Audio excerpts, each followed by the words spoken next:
Hey guys, how's it going? I want to quickly discuss about oxygen delivery. It's an interesting field. uh, Nowadays, it's not uncommon for us to find people in the shopping mall and stuff with a little bit of a portable oxygen concentrator or oxygen tank. So that gives extra oxygen through the nasal cannula, right? Um, Atmospheric air as such has got only 21% oxygen. Did you know that? That's it.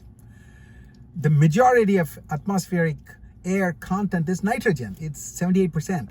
So what we get is only 21%, and people with chronic lung condition like smokers, lung, COPD and all that, they may need a little bit of extra oxygen. So then they use that nasal cannula, and they set a flow rate in their concentrator or the tank. So if the flow rate is 1 liter per minute, did you know that it gives you about 4% extra?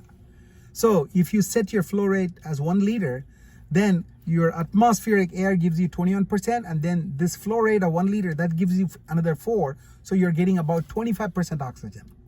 So if the flow rate is 2 liters, then that gives you another 4% extra. So now you're breathing 29%.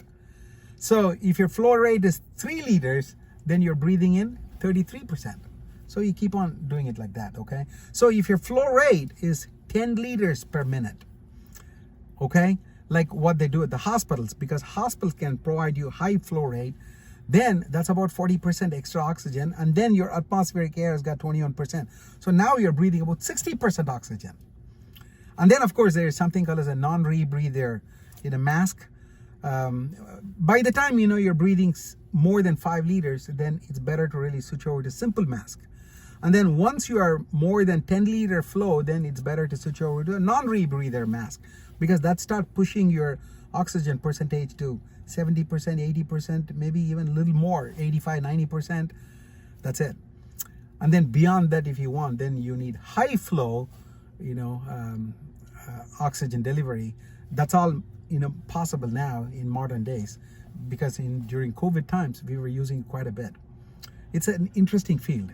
And nowadays, the high flow oxygen, you can actually not only deliver 100% oxygen, you can also deliver, high flow rate, which is an independent, delivery factor. And, with all this, we are able to keep a lot of respiratory failure patients without intubating them.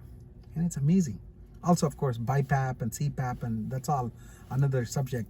We'll be discussing about these kinds of things whenever we get a chance. It's interesting.